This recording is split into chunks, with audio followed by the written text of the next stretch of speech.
I think when I was, I don't know, 5 or 6 or something, I thought I was insane. It was just strange. Because it was clear that other people did not, their mind wasn't exploding with ideas. It was like, and strange. I don't think you'd necessarily want to be me. People would like it that much. It's very hard to turn it off. It's like a never-ending explosion. All the time.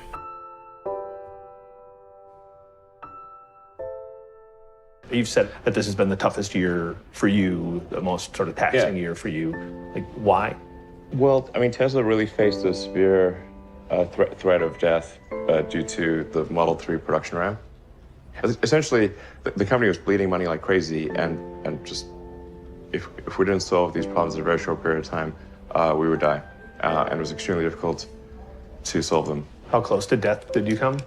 Within single-digit weeks. 22 hours a day, or like what? How many I hours? was working, so 7 days a week, sleeping in the factory. I worked in the paint shop, general assembly, body shop. You ever worry about yourself imploding? Like it's just too much? Absolutely. No one should put this many hours into work. This is not good. And people should not work this hard. They should not do this. It's very painful. Painful in what sense? It hurts my brain and my heart. It hurts. This is not recommended for anyone. I just did it because if I didn't do it, then good chance Tesla would die. What was your biggest failure, and how did it change you? We almost did die at SpaceX, actually. So I budgeted for 3 flights. I mean, technically, I did have a plan where I had the money from PayPal. I had like about 180 million from PayPal. And I thought, I'll allocate half of that to SpaceX and Tesla and Solar City, and that should be fine. I'll have 90 million. Like, that's lots, But then what happened is things cost more and took longer than I thought. So I had a choice of either put the rest of the money in or the companies are going to die. And it's like, so I ended up putting all the money in and borrowing money for rent from friends. When we started Tesla, I thought maybe our chance of success was 10%. That's not a lot, considering you invested a lot of money in the company. Well, I mean, I can tell you my original plan was, I thought, okay, I had like $180 million from my portion of the sale of PayPal. And I thought, if I invest half of that in creating these companies, then I still have the other half to be fine. Yeah. But of course, that's not how it worked out. We used up all you invested 100 million, then still needed more money. And then there was the big recession of 2008 and 2009. And in the end, I had to invest everything. And I was borrowing money from friends to pay the rent. You were on the edge of actually I didn't even own a house. Were you a little naive when you thought, I can easily build an electric car and a rocket? I didn't think it would be easy. Like I said, I thought they would probably fail. But like creating a company is almost like having a child. So it's sort of like, how do you say your child should not have food? So once you have the company, you have to feed it and nurse it and take care of it, even if it ruins you. Yeah.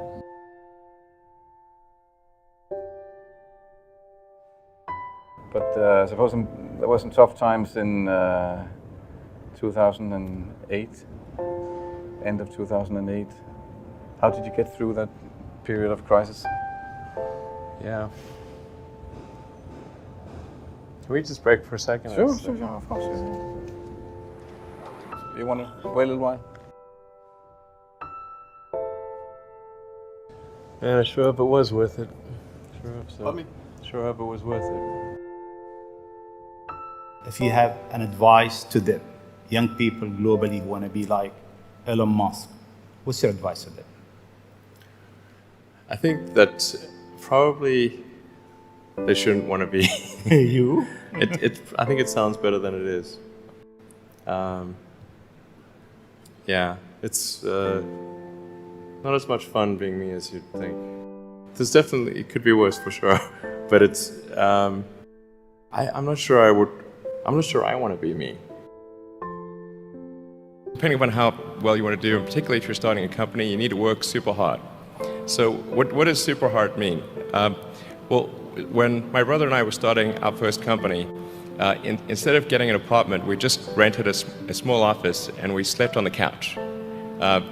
And we showered at the YMCA, and we're so hard up we had just one computer. So the website was up during the day, and I was coding at night, 7 days a week, all the time. And I sort of briefly had a girlfriend in that period, and in order to be with me, she had to sleep in the office. So work hard, like every waking hour. That's the thing I would say particularly if you're starting a company. Just work like hell. I mean, you just have to put in, 80 to 100 hour weeks every week. And then a lot of work. All those things improve the odds of success. If other people are putting in 40-hour work weeks and you're putting in 100-hour work weeks, then even if you're doing the same thing, you know that in 1 year you will achieve what they achieve. You will achieve in 4 months what it takes them a year to achieve. Trying to build a company and have it succeed is like eating glass and staring into the abyss. What tends to happen is it's sort of quite exciting for the first several months of starting a company, and then reality sets in. Things don't go as well as planned. Customers aren't signing up. The technology or the product isn't working as well as you thought, and then that can sometimes be compounded by a recession, and it can be very, very painful for several years. So I think, frankly, starting a company, I would advise people to have a high pain tolerance. When you had that third failure in a row, did you think, I need to pack this in? Never. Why not? I don't ever give up. I'd have to be dead or completely incapacitated. So many people try to talk me out of starting a rocket company. It was crazy. What did they tell you? One good friend of mine collected a whole series of videos of rockets blowing up and made me watch those. He just didn't want me to lose all my money. How did you figure you were going to start a car company and be successful at it? Well, I didn't really think Tesla would be successful. I thought we would most likely fail. But I thought that we at least could address the false perception that people had that an electric car had to be ugly and slow and boring like a golf cart. But you say you didn't expect the company to be successful, then why try? If something's important enough, you should try, even if the probable outcome is failure. It has actually been a very difficult journey, I have to say. Yeah. My priority right now is to try to add some more management bench strength to Tesla in particular, so that I can take a vacation. In the last 12 years, I've only tried to take a week off twice. The first time I took a week off, the Orbital Sciences rocket exploded and Richard Branson's rocket exploded in that same week.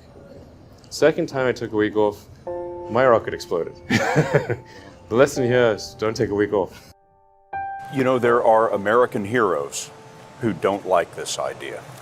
Neil Armstrong, Gene Cernan have both testified against commercial spaceflight and the way that you're developing it, and I wonder what you think of that. I was very sad to see that, because those guys are, those guys are heroes of mine, so it's really tough. I wish they would come and visit and see the hardware that we're doing here. And I think that would change their mind. They inspired you to do this, didn't they? Yes. And to see them casting stones in your direction. It's difficult. Did you expect them to cheer you on? So they're hoping they would. What are you trying to prove to them? What I'm trying to do is to make a significant difference in in spaceflight and help make spaceflight accessible to almost anyone. Where does that come from, or how do you think about making a decision when everyone tells you this is a crazy idea? Or where do you get the internal strength to do that? Well, first of all, I'd say I actually think I feel fear quite strongly. So it's not as though I just have the absence of fear. I feel it quite strongly. But there are just times when something is important enough, you believe in it enough, that you do it in spite of the fear. People shouldn't think, well, I feel fear about this and therefore I shouldn't do it. It's normal to feel fear. Like there'd have to be something mentally wrong if you didn't feel fear. So I think that there's certain things that are necessary to ensure that the future is good. And some of those things are, in the long term, having long-term sustainable transport and sustainable energy generation.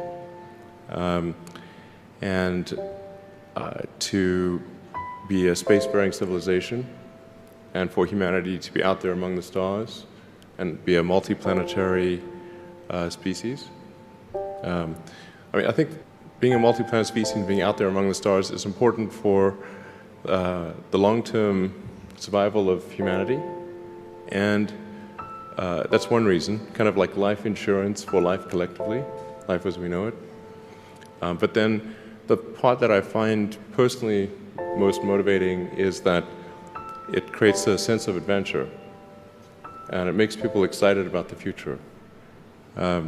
If you consider two futures, one where we are forever confined to Earth until eventually something terrible happens, or another future where we are out there on many planets, maybe even going beyond the solar system, I think that second version is incredibly exciting and inspiring, and there need to be reasons to get up in the morning.